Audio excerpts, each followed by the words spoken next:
পিপাসায় মনে হচ্ছে বুক ফেটে গেছে, মাথা তাঁতা করে ঘুরছে। বিবিকে বললেন কলটা চেপে দেন, কিংবা সাবমার্সেল চালিয়ে দিলেন। মাথার ওপরে ঠান্ডা পানিটা গোটা গা দিয়ে বয়ে পড়ছে। তখন আপনি মুখটা টিপে বন্ধ করেছেন। যদি দু ঢোক খেয়ে এলেন, ভিতরে যদি চলে যায়, ভিতরে চাহিদাটা মিটে যাবে। কেউ দেখতে পাবে না, গাঁওয়ালা দেখবে না, বিবি বুঝতে পারবে না, ছেলে দেখবে না, দেশওয়ালা দেখবে না, ইমাম মজ্জেন দেখতে পাবে না, হাজি গাজি বুঝবে না যে পানি পান করে নিয়েছেন। সম্মান আপনার থেকে যাবে রোজাদার বলে। কিন্তু আপনার বিবেক বলছে পৃথিবীর কেউ না দেখলে আমার রব জেনে নিবে গোলাম খেয়ে ফেলেছে, রোজা আমার হবে না। তখন আমার আল্লাহকে কত ভালো লাগে। এরপর বাড়ির ভিতরে শুয়ে আছেন, দরজাটা লাগানো আছে, কেউ নাই, বিবি আছে। বিশ্বের কেউ জানবে না। সে আপনার পিয়াস বুঝে, তার পিয়াস আপনি বুঝেন। 15 বছরের বিবি ইশারা সব কিছু বুঝে নিতে পারে, তারপরও তার গায়ে হাত দিলেন না।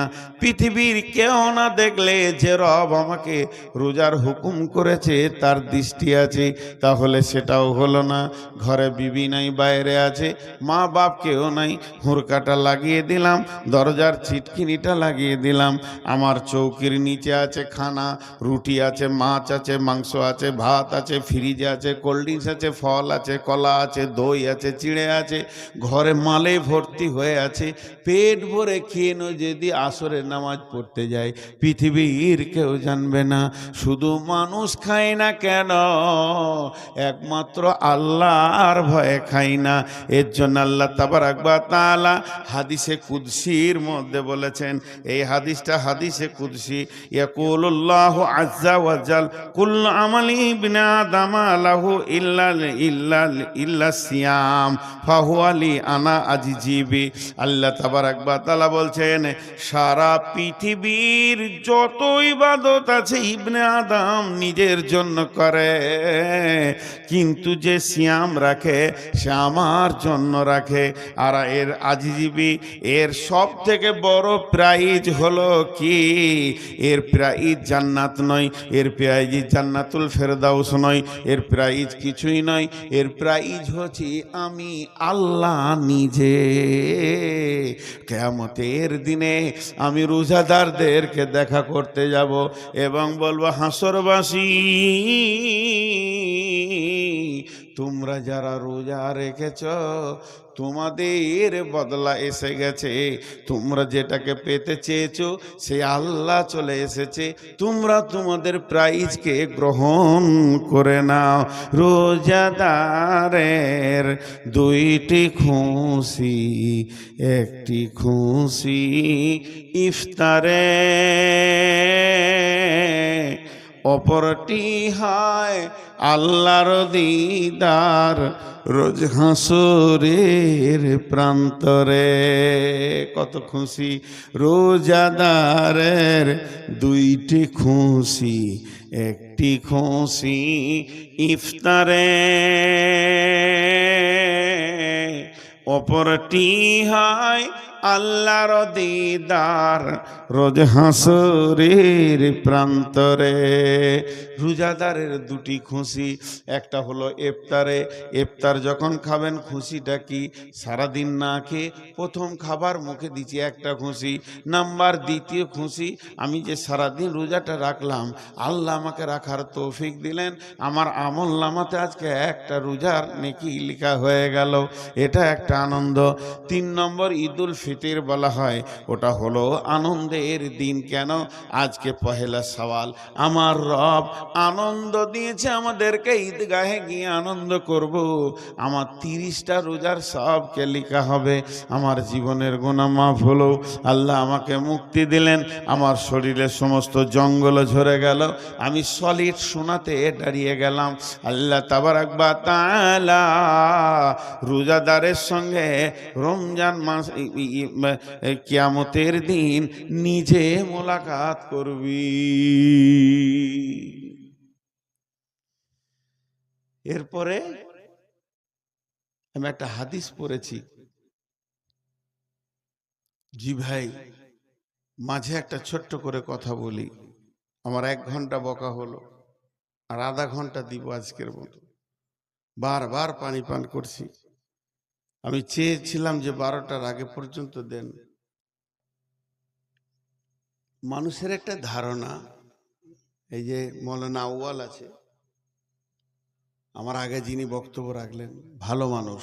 আমার নজরে, আমার যতটুকুই জ্ঞান আছে, পশ্চিমবঙ্গে যতগুলো বক্তাকে আমরা বেশি বক্তা দেখি, তো উনি একটা ভালো মানুষ।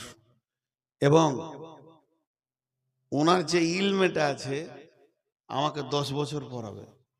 আমাকে প্রধান বক্তা করেছেন, উনি আমাকে 10 বছর পড়াবেন, এরকম মানুষ। কিন্তু মানুষ ওনাকে তুলে দিয়ে ওর কাছ থেকে খালি আদায় নিতে চায়। আদায় নেওয়া বাদ দিয়ে যদি দুটো হাদিস শোনেন, আপনার আমার জিন্দেগি চেঞ্জ হবে। ওই যে হয়ে গেছে, এই দিল, এই করো, ও জান্নাতে গেল। সুর করে আদায় করা যায় কিনা অনেকে বলতে যায় না, আমি জানি যাই। আমি যে আলেমদেরকে জিজ্ঞেস করেছি, সুর করে আদায় করা যাবে, অসুবিধা নেই। তো আদায় করতে গিয়ে কতটা সময় যে নষ্ট হয়, সাধারণ মানুষ বুঝে না।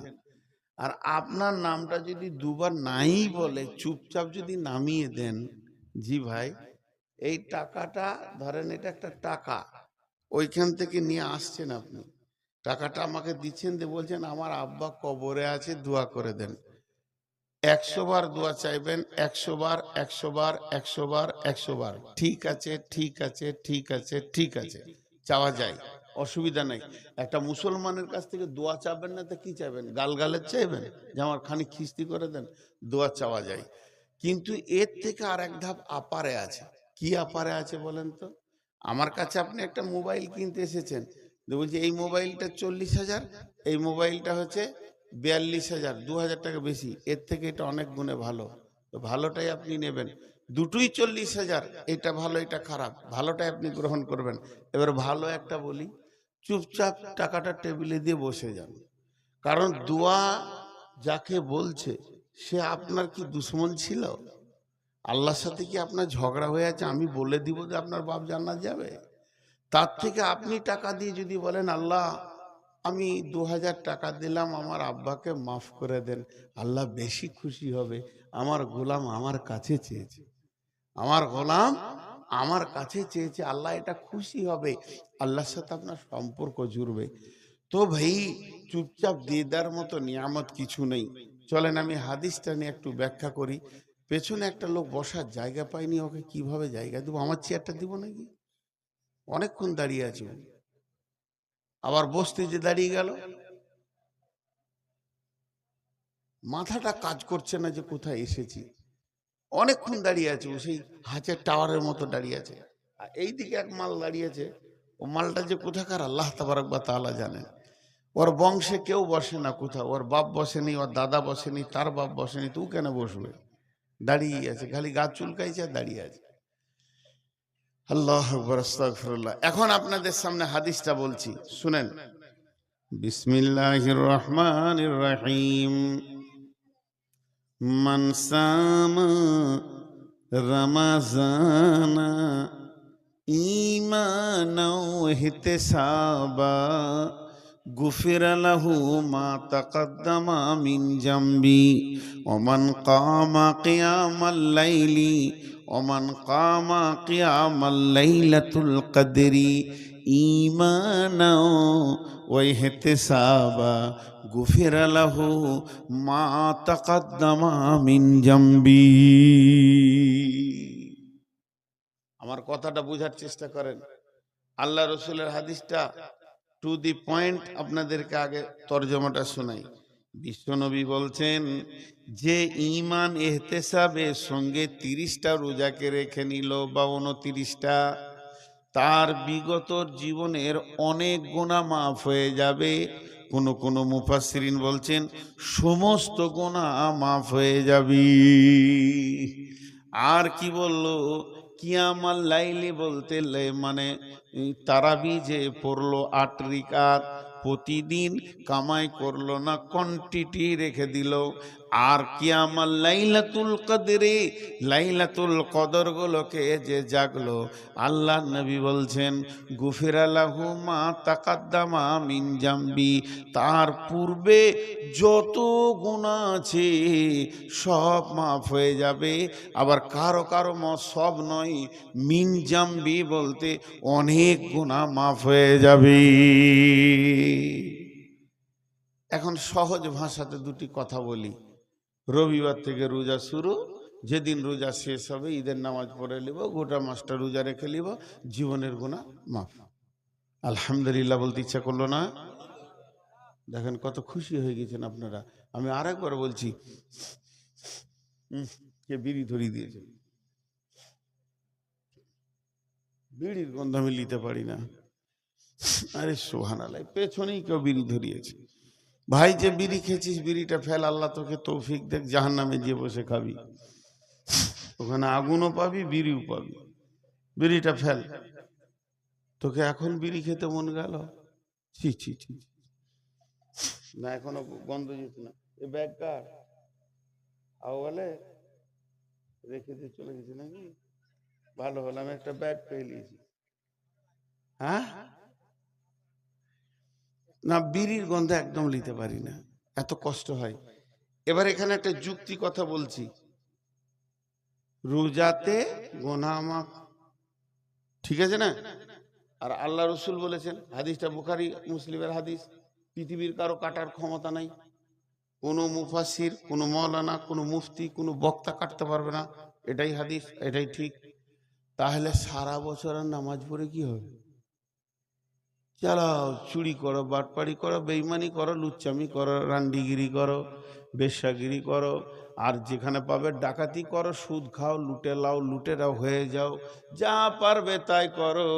আর পশ্চিম দিকে যখন রোজার চাঁদ উঠে যাবে, গোসল করে মসজিদ ঢুকে পড়ো, আর ঈদের নামাজ পর্যন্ত রোজা রেখে লাও, জীবনের গুনাহ মাফ। কি বলেন? কথা বলে না? হবে কি হবে না? আরে গুনাহ মাফ হবে রোজাতে? আপনি না বলছেন কেন? নতুন বুদ্ধি বার করছেন কেন? হবে মা, চালান, লুটালুটি শুরু করে দেন। হ্যাঁ, যে যাকে পারবে মার্ডার করে, ছিনতাই করে, টাকা পয়সা করে লাও, সুদ খেয়ে, আবার সামনে বছর রোজা রাখবে, মা সব ক্লিয়ার। বাস দেখেন, একটা হচ্ছে শর্ত, একটা হচ্ছে মাসরুত। যখন শর্ত চলে যাই তো মাসরুত অটোমেটিক চলে যাই। এই কথাটা বুঝতে পারছেন? ইজা ফাতা শর্ত ফাতা মাসরুত। এটা শর্ত কেমন, একটা উদাহরণ দিয়ে আপনারা আমার দিকে ধ্যান দেন। আপনারা বলেছেন যে মাওলানা আপনি রমজান মাসে আমাদের এই ওয়াক্তিয়া মসজিদে তারাবি পড়ান। আমার সঙ্গে কথা হলো, কি কথা হলো, যে 30 দিনের তারাবিটা আমি পড়াবো। আপনারা বললেন যে আপনাকে ইনশাআল্লাহ 30,000 টাকা দিব, যান খুশি হয়ে। তাহলে আমার ওয়াদা তারাবি পড়াবো, আপনাদের ওয়াদা টাকা দিব, দুজন ওয়াদাতে দায়বদ্ধ হয়ে গেলাম। আমি একটাও তারাবি পড়াইনি, একটাও পড়াইনি। ঈদের দিনে টাকা নিতে এসছি, যে আমার সেই 30,000 টাকাটা। তখন আপনাদের কমিটি বলছে আপনি যে তারাবি পড়াননি, আমি নাই ওয়াদা খেলাপ করছি, তোমরা কেন করবো? হিসাব তো মিলছে না।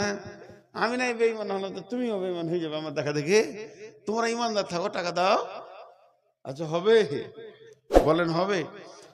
ওয়াদা আমি খিলাফ করেছি, এই জন্য আপনার ওয়াদা খিলাফ হচ্ছে না। আমি যখন নামাজটা পড়ালাম না, অটোমেটিক তখনই টাকাটা আমার বাতিল হয়ে গেল।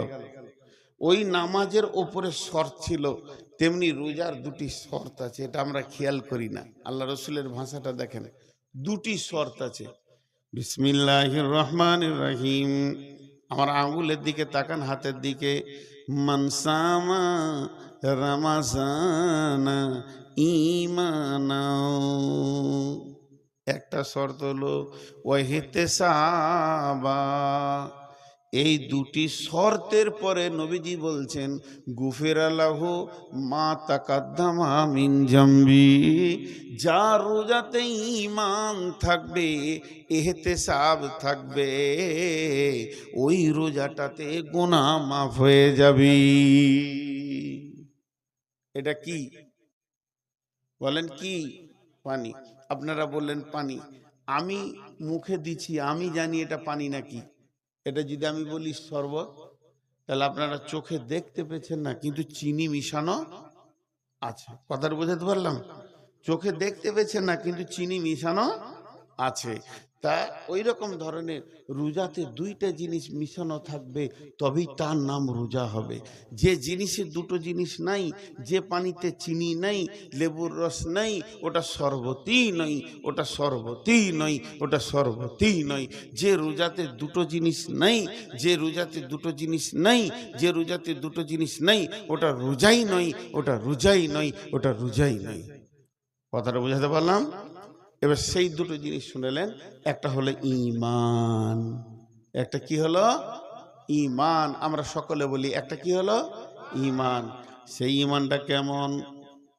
আমি যে রোজা, আজকে রবিবার, শনিবার দিন চলে গেল, পশ্চিম দিকে সূর্য চাঁদ উঠে গেল, রোজার আমাদের আনন্দ এসে পৌঁছে গেল, আমি গোসল টোসল করে পরিষ্কার পরিচ্ছন্ন হয়ে এবার ঢুকলাম রোজা রাখার জন্যে। উদ্দেশ্য আমার এটাই, রোজা রাখবো, জীবনে যত গুনাহ করেছি সব আল্লাহর কাছে মাফ করিয়ে নিব।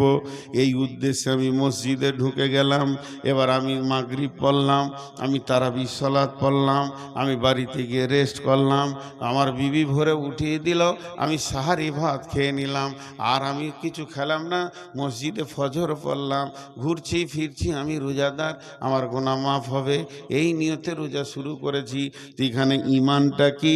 এই জায়গার ঈমান হচ্ছে আমার গুনাহ মাফ হবে, এই কথা বললে হবে না, মনে মনে 100তে 100 ইয়াকিন রাখতে হবে আমার গুনাহ মাফ হবে।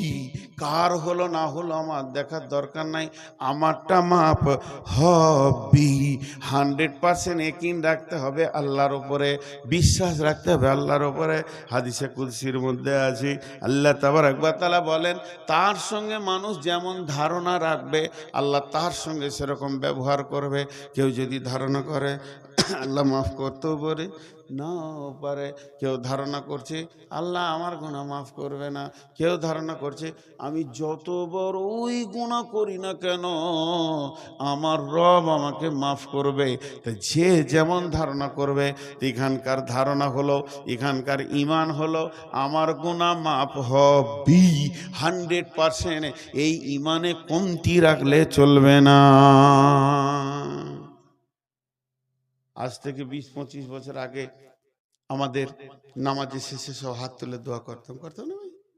যাক, ওটা আস্তে আস্তে বোঝা গেল, বড় বড় আলিমরা যারা বড় বড় সার্চিং করছে, এখনকার ছেলেদের ব্রেন আল্লাহ দিয়েছেন, তারা মদিনা থেকে সার্চিং করে দেখছে যে না এগুলো বেদাত, সেগুলো আমরা ছেড়ে দিয়েছি। শুধু উদাহরণ দেওয়ার জন্য একটা জিনিস আপনাদেরকে দেখাচ্ছি। ধরেন আমি আপনাদের ঈমান, সবে কদরে রাত জেগেছি, 400-500 লোক আমার সঙ্গে সব সলাৎ করলো, সারা রাত নামাজ পড়ে কাঁদা কাটা।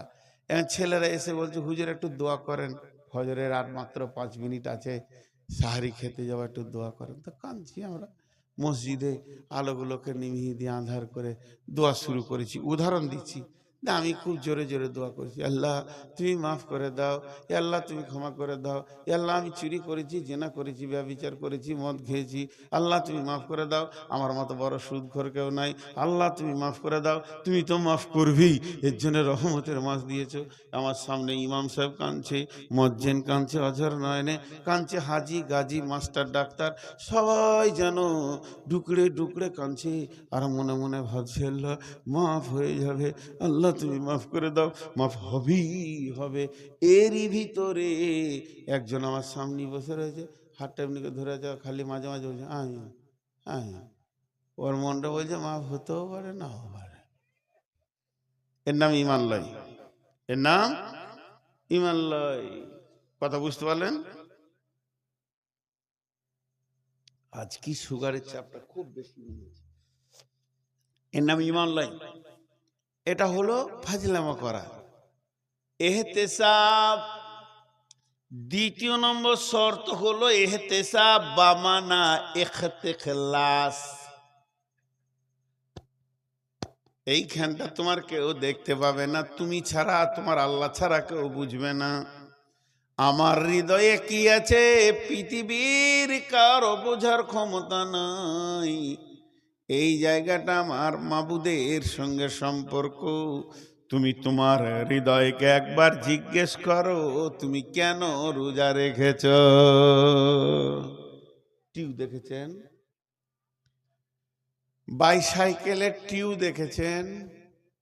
আহা, একটা টিউ এনে জালসা করা দরকার ছিল। বাইসাইকেলের টিউ দেখেননি? এত লেটে কেন হ্যাঁ বলছেন ভাই? আমার রুগী আমি, আপনারা তো নন। তো একবার সকলে বলেন, একটা বাইসাইকেলের গোল টিউ, নতুন টিউ দেখেছেন? মাশাআল্লাহ। ওই টিউয়ে একটা নজেল আছে, ওই নজেলে সিরিঞ্চি বা পাম্পার লাগিয়ে দিয়ে মারলি ওটা পাম্প হয়। একজন ভালো ব্রেনিয়ান ছেলে, আপনার গোপালপুরে গাঁটার নাম, গোপালপুরে অত ব্রেনিয়ান ছেলে কেউ নাই, ও বৈজ্ঞানিক হবে। একটা নতুন টিউ নিয়েছে, নজেলে সিরিঞ্চিটা দিয়ে মারছে আর ফাঁস মারছে, আর 1.5 ঘন্টা চালিয়ে ক্লান্ত হয়ে গেছে, পাম হচ্ছে না। একটা মুরব্বি পার হয়ে যাচ্ছিল, বলছে দাদু পাম হচ্ছে না। কই, টিউ তো নতুন। লাঠি করে নেড়ে দেখছে নজেলের পাশে 1 ইঞ্চি কাটা। তখন ও বলছে তোর টিউ যে কাটা রে ভাই, বলছে আমিই কেটেছি। আচ্ছা, ও বৈজ্ঞানিক হবে না? নিজের হাতে টিউ কেটে পাম দিচ্ছে, এর থেকে আর ব্রেনিয়ান ছেলে কে আছে? আচ্ছা, ওই টিউটা কবে পাম হবে? শুক্রবার হবে? কথা বলেন, শুক্রবার হবে? 1 সপ্তাহে হবে? 1 মাসে হবে? 1 বছরে হবে? সূরা ইয়াসিন পড়লে হবে? আহা, টিউ কেটে যে পাম দেয়, এর মতো বোকা পৃথিবীতে নাই। কিছু লোক আছে রমজানের প্রথমে মসজিদ ঢুকে নেয়, কিন্তু ঢোকার সময় নিয়ত করে খালি ঈদ হয়ে গেলে আর মসজিদে আসবো না। টিউ কাটা পাম দেনেওয়ালা মাল হাজির হয়ে গেছে মসজিদে। ইখানে নিয়ত করে আজকে 1টা আর 29টা, আজকে হলো 25টা আর মাত্র 5টা, আজকে হলো 27টা আর মাত্র 2টো, আর 29 যদি হয় আর মাত্র 1টা। যখনই পশ্চিম দিকে সওয়ালের চাঁদ উঠে গেল, মসজিদ থেকে হাত ঝেড়ে দিলে, জামা কাপড় রেডি করে আয়রন করে ঈদগাহের ময়দানে গর্দন উঁচু করে যেছে। আমার মতো আর রোজা রাখনেওয়ালা কেউ নাই। ঈদের নামাজ পড়ে বিড়বিড় বিড়বিড় করে মসজিদকে বলছে, মসজিদ রে 1 মাস এসেছিলাম, খুব দুপুদুপি করেছি, মাফ করে দিস, আর আসবো না। পারলে জুমার দিনে দেখবো, না পারি তো মাফ করে দিস, আর আসবো না। তার মানে টিউয়ের একদিক কাটা আছে ওর। ও প্রথমেই নিয়ত করে মসজিদে ঢুকেছে, রোজার পরে আমাকে আর পাওয়া যাবে না। টিউ কাটাকে যদিও পাম করা সম্ভব থাকে, তবেই ওর গুনাহ মাফ হওয়া সম্ভব থাকবে, রোজা কবুল হওয়া সম্ভব থাকবে। তার মানে একদিক কেটে দিয়ে যেমন টিউ পাম হবে না, একটা রোজা কবুল হবে না, একটাও গুনাহ মাফ হবে না। মালটা যে চিটিংবাজ, এটা আল্লাহরকে জানাতে হবে না। পৃথিবীর মানুষ জানে না, ইমাম জানে মুসাল্লি এলো গেল, মুয়াজ্জিন জানে মুসাল্লি এলো গেল, হাজি জানে মুসাল্লি এলো গেল। পৃথিবীর সবাই ওকে মুসাল্লি ভেবে নিয়েছে, কেউ মুসাল্লির বাইরে ভাবছে না। শুধুমাত্র আল্লাহ আসমান থেকে দেখছে আর বলছে চিটিংবাজ এলো আর গেল। বন্ধু, একবার ভালো করে শুনেন, মানে আমার দিলের খবর আল্লাহ ছাড়া কেউ জানে না। আমি শ্বশুর বাড়ি চলে গেছি, তো আমার বড় শালাকে বলছি, সালাম আলাইকুম ভাই। কি ব্যাপার হঠাৎ? ওয়ালাইকুম সালাম। ওই কিছু টাকা থাকে তো দেন। বলে কি ব্যাপার হঠাৎ টাকা? 10 লাখ টাকা দেন ভাই, আমার রাস্তার ধারে একটা জায়গা পেয়েছি বাজারের উপরে, 30 লক্ষ টাকা দাম, এক্ষুনি নগদ টাকা দিলে পাবো, নাহলে আরো 12 জন দাঁড়িয়ে আছে নেওয়ার জন্যে। ভদ্রলোক আমাকে বলেছে সন্ধ্যা পর্যন্ত টাকা দিতে হবে। ভাই আজকে আমার একদম বিকেল 4টা বেজে গেল, আমি আর ব্যাংকে যেতে পারছি না, আমার টাকা আছে 20 লাখ ঘরে, তুমি 10 লাখ আমাকে ধার দাও। ওকে বলছি কি জানেন, আজকে তো বৃহস্পতিবার, কালকে শুক্রবার জুমার দিন কোথাও যাব না, শনিবার ব্যাংকে গিয়ে লাভ নাই, রবিবার বাদ দিয়ে সোমবার টাকা এনে আপনি ঘরে থাকেন আর না থাকেন ভাবির হাতে দিয়ে চলে যাব। ভাই 10 লাখ টাকা দেন, জমিটা 10 কাঠা জমি, অর্ধেক তোমার বোনের অর্ধেক আমার হবে। ও মনে মনে ভাবছে জাগা বোনের তো 5 কাঠা হচ্ছে, তা টাকাটা ধার দিই। একদম কসম, কোনো চিন্তা নেই, টাকা সোমবার তুমি বিকালে পেয়ে যাবে, সকালে ব্যাংকে গিয়ে আমি এনে দিব। এমন করে বলছি, বিচারা বুঝতে পারলে না। 10 লাখ টাকা ঘরে ছিল, দিয়ে দিলে। আর ভিতরে আমি মনে মনে বলছি, কত সোমবার যাবে রে, তো খালি টাকা দিয়ে দেখ, তোর চুলদারি পেকে যাবে, 1 টাকা উদ্ধার করতে পারবি না। তোর বোন আছে আমার কাছে। চিটিংবাজি করা শালার সঙ্গে যায়, শ্বশুরের সঙ্গে যায়, কিন্তু আল্লাহর সঙ্গে যায়? এরা আল্লাহর সঙ্গে চিটিংবাজি করে যারা রোজাতে ঢুকে আর পালায়। এরা কত এদের বুকের সাহস, আল্লাহর সঙ্গেও চিটিংবাজি করে। জি, এই চিটিংবাজ মাল হয়তো আপনাদের এলাকায় নাই। আমাদের এলাকায় রমজান মাসে ভিড় দেখলে মনে হবে যে মসজিদ পরিপূর্ণ হয়ে গেছে, কিন্তু আসলে পকেট মারের দল। ওরা ওরা না এলেই মসজিদে শান্তিতে 5 ওয়াক্তের নামাজিরা শান্তিতে নামাজ পড়বে। তো আল্লাহ নবী বলছেন, মানসা মারামাজানা ঈমানাও ইহতিসাবা, তুমি আগে 100% ঈমান রাখো, এই রোজাতে আমার গুনাহ মাফ হবে। আর দ্বিতীয় নম্বরে ইহতিসাব করো, তুমি ইখলাস করো, রোজা আমাকে যা জ্ঞান দিয়েছে, আমি আর জ্ঞান বশত 5 ওয়াক্তের নামাজ ছাড়ব না, আর হারাম খাবো না। আমাকে ভাত হারাম করে দিয়েছিল, রুটি হারাম করে দিয়েছিল। রমজান মাসে যদি ভাত রুটি থেকে বেঁচে থাকতে পারি, তাহলে অন্য মাসে কেন সুদ জুয়া থেকে বেঁচে থাকতে পারবো না? আমার হালাল বিবিটাকে আল্লাহ তাবারাক ওয়া তাআলা রমজান মাসে আমার জন্য হারাম করে দিয়েছিল।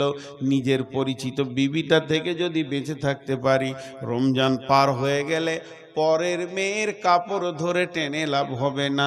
আল্লাহ তাবারাক ওয়া তাআলা বলছেন, নবীজি বলছেন, তুমি যদি ঈমান আর ইহতিসাব, একটা হলো গুনাহ মাফ হবেই, আর একটা হলো জ্ঞানবশত আর গুনাহ করব না, এই নিয়তে রমজান মাসে যদি ঢুকে যাও, তোমার সুসংবাদ হচ্ছে জীবনের গুনাহ মাফ।